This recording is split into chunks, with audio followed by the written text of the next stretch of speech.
Hi everyone, my name is John Reed and I am the owner and creator of this beautiful store, Potager, and I have been here in Fullerton in this location for 25 years now, which is a very long time for retail. And the house that I am in is such a special location because it was built by one of Fullerton's pioneering businesswomen, Lillian Yaeger. Now Lillian was the first woman back in the early 1900s to start selling Dodge motor cars, because back then men would not sell cars to women. But Lillian was, I think she was like a little over 6 foot, but she was very persistent and very strong-willed. And so she was able to get one car, which she sold quickly. Then she asked for 3 cars, which they kind of hesitated on, and then they finally gave in and gave those to her. And she sold those very quickly. And then she asked for a whole fleet of cars. And they told her, "Missy, you're going to lose your shirt." And they would not give them to her. And she was insistent, because that's who Lillian is. And she persisted, and they finally threw up their hands basically and said, "Okay, go ahead and lose all your money you've made so far." And they gave her a whole fleet of cars. And Lillian had every one of those cars sold before they even got off the train. And so that was the type of businesswoman she was. And she built a very successful Dodge dealership and repair shop here in Fullerton. And this house that Le Potager is in was Lillian's house that she lived in until the age of 90. And Lillian died in the house, and her spirit has always remained with this house. And she looks out for it, and I've been told by other paranormal people that have come in here over the years, she looks out for me. That she loves, I was told that she loves me very much, and that even though she never had her own children, she's taken to me like her adopted son, because she loves what I've done with her house here. And that's probably one of the coolest things I've ever had told to me here. So I look out for her and the house, and when I leave at night, I tell Lillian, "I love you, good night, and I'll see you in the morning." I think sometimes I say, "We'll meet in heaven," something like that. So I'm very much attached to this spirit of Lillian in the house. Now the house, I encourage people to come in because it is just impeccably built, designed. It was designed by a well-known architect, I've been told. And so Lillian spared no expense when she did something for herself and other clients. So this house is just so unique and beautiful. It's a kind of Spanish Mediterranean / colonial style house. It's very, very romantic. And there's 2 floors, downstairs and upstairs. And I have turned this whole house into a retail store. So each room has its own personality, which makes the store so magical, which is why people love coming in here, because not only do they find great merchandise and a wonderful look, but it's just an experience. And I'm thrilled to be in this house. And so over the years, I've had different experiences with Lillian. Now, one of the things I was told about Lillian is when I first took over the building, I was handed the keys. And this is kind of funny. The landlord, who was at that time Lillian's niece, Stephanie, said, "John, did I ever tell you about Lillian?"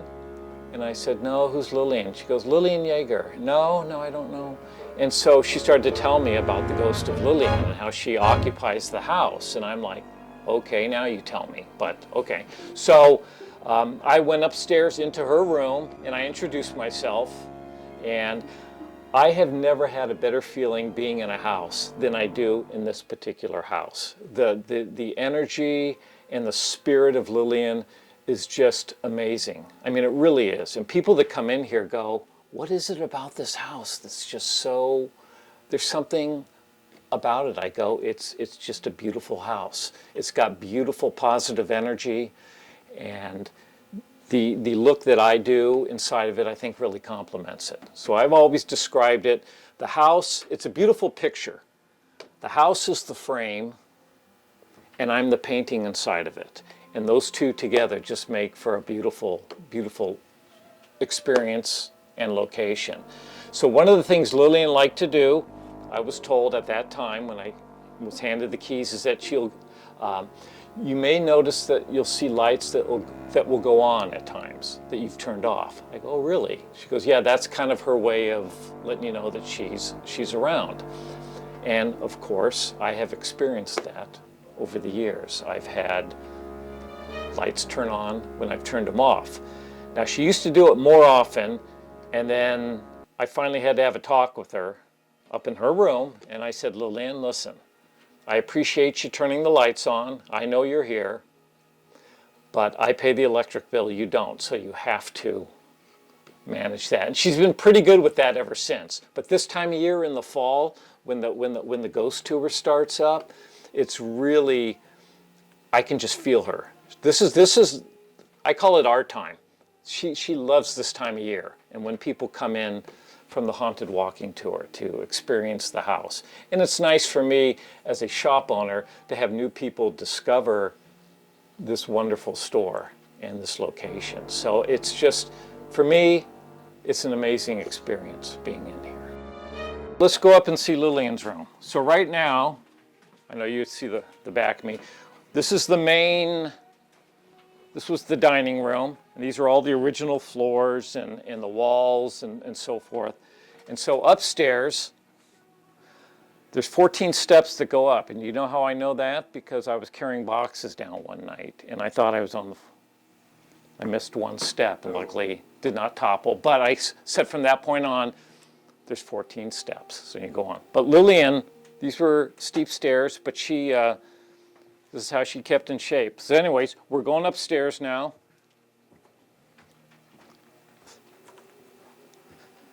And so I've had people come in over the years that are really kind of in tune with kind of like the paranormal or the spiritual aspects of all this. And they'll come down and they'll ask me, is this house haunted or is there like, I go, well, what makes you ask that? Well, I was upstairs and I could just feel this energy. And I go, whereabouts? She goes, right in the hallway. This is the landing right here. And I said, well, that's where Lillian passed away. So Lillian died in the house of a heart attack in 1978 at the age of 90. And so she's always, this area has always been very, very spiritual, or a lot of energy right here. But come on in this way. We're going into what I call Lillian's room because it was her room. So it's, I am right now setting up for the holidays, but you can see how beautiful.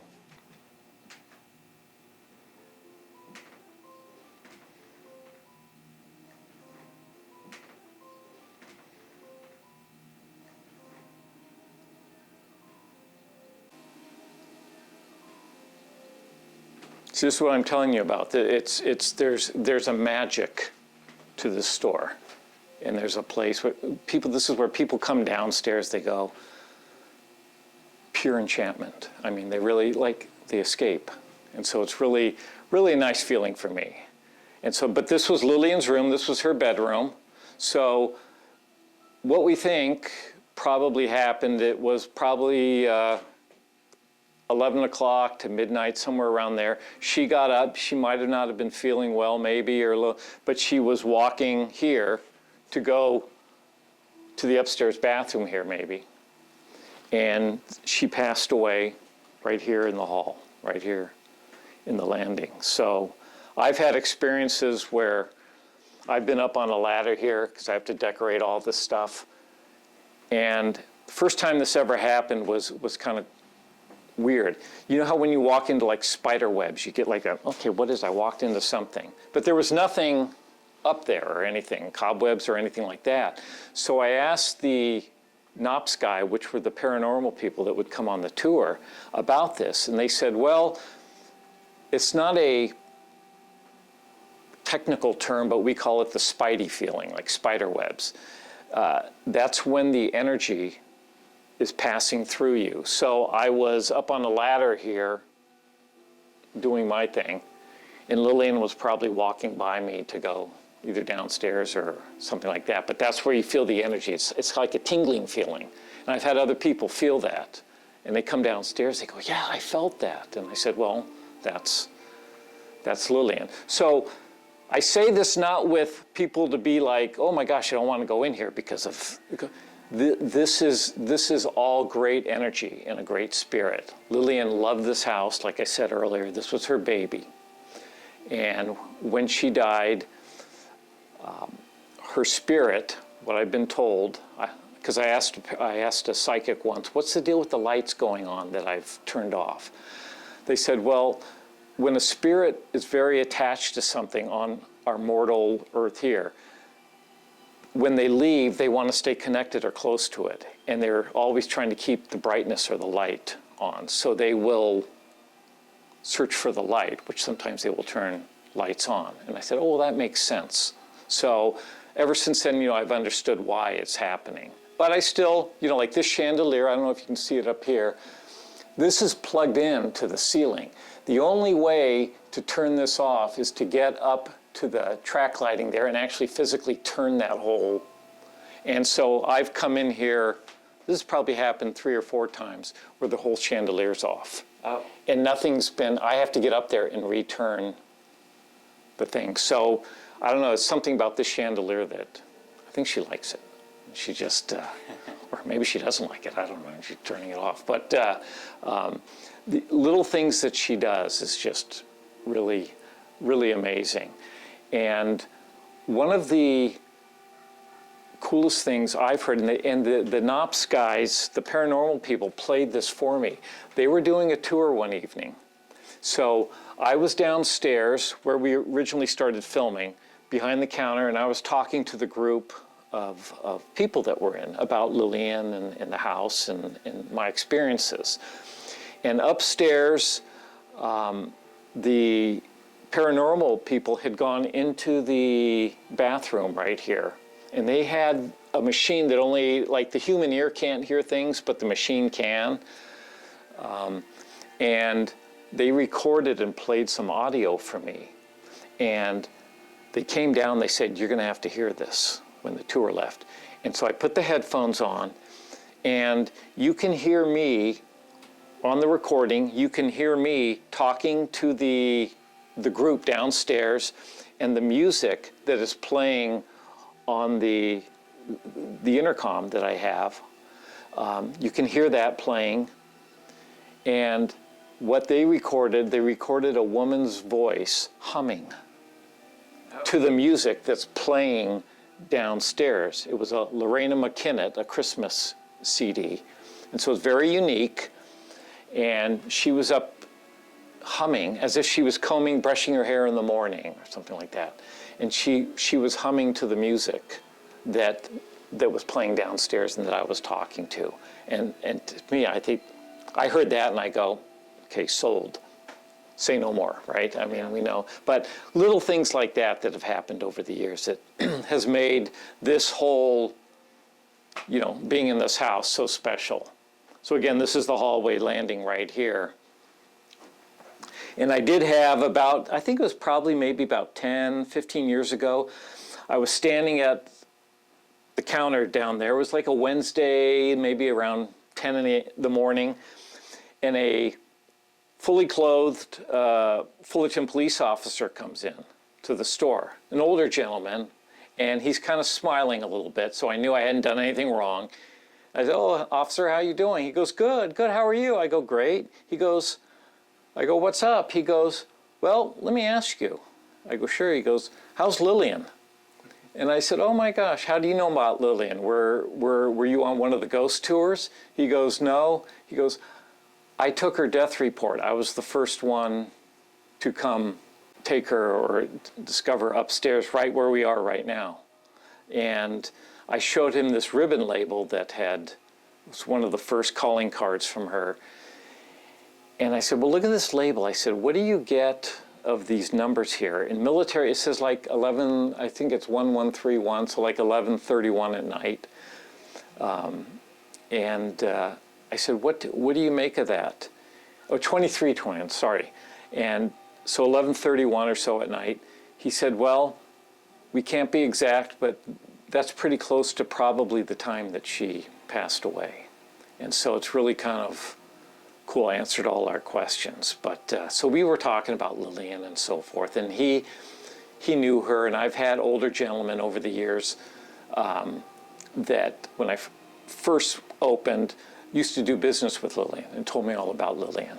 Said she was a hard woman to do business with. You know, I mean, she put up a powerful front, but if you stood up to her and didn't back down, she respected you, and then she became your best ally. So she was like a sweetheart inside. She had a hard outer shell, but that's what made her a great businesswoman. So she had the loyalty and also the business savvy to be very successful. And so when she built this house, she, like I said, spared no expenses. And then that's the woodland room. That was like in here, which we're decorating. That's was the den, our little guest bedroom too. This is more of a foresty woodland room.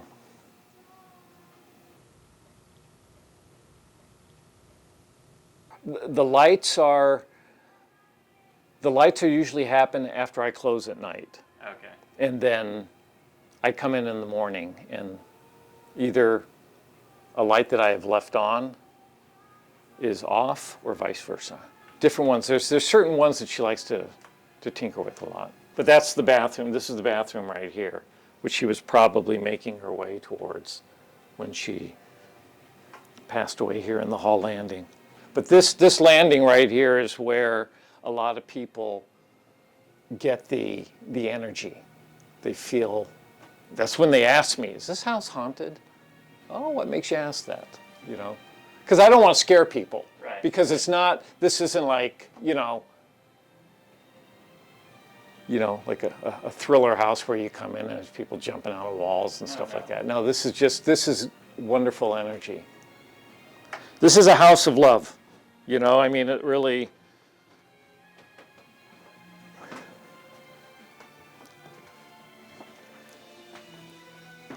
but this is the downstairs living area.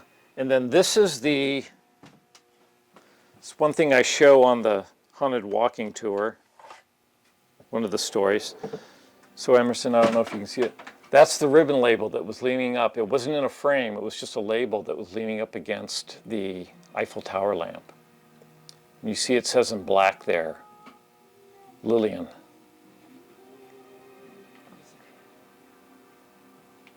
This is patent number 78. 78 is when she died in the month of May, number 5. And then purple, this says underneath, that was one of the colors she liked to wear. And then 2321 is the order number there. And that's when they're thinking she could have passed away around that time of night.